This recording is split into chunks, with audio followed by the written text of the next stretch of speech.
Why you need to treat your training like a bank account. Coach Tony here from Bomvex Strength, and I was having a conversation with one of my lifters last week who was on vacation and missing some training time. And we got to talking about training and used the analogy of training being like a bank account, and that over time, over the years of training, you kind of build up your reserves, your savings, so to speak. And whenever you take off time from training, you kind of draw out of that bank account. And the longer you've been training, the more savings you have built up and the less that you will lose in terms of progress when you do take time off.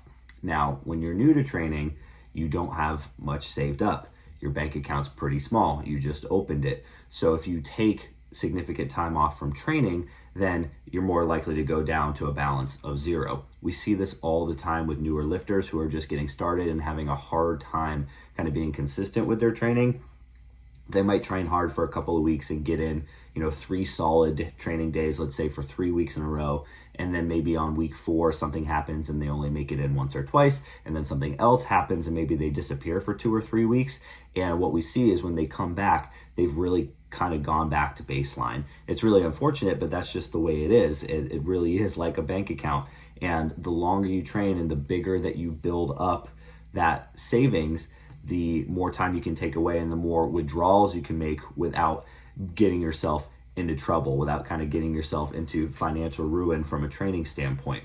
So taking time off from training is something that all of us should do from time to time.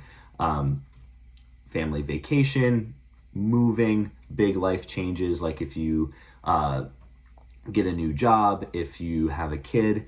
I know the longest time I've ever taken off from training since I started was when both of my kids were born. I took a significant amount of time off from training, and when you come back, it sucks for a little bit. You kind of have to kind of shake the rust off, but it really does come back pretty quick if you've been training for a long time. I know I've said it before on here. I hate when people use the phrase like, "Oh, I'm just getting back into it." That should happen so rarely. You should really try to be as consistent as possible because you have to build up that bank account, especially early on. You just don't have the luxury of spending a lot of those savings, so to speak, because you just haven't built it up yet.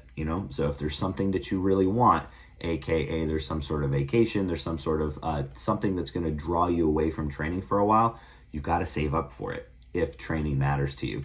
If training is not that important to you, then whatever, you'll be starting over and over again. But if you don't like that feeling of starting over all the time, then save up a little bit before you take that time away. All right, so it seems to go that way with so many things in training.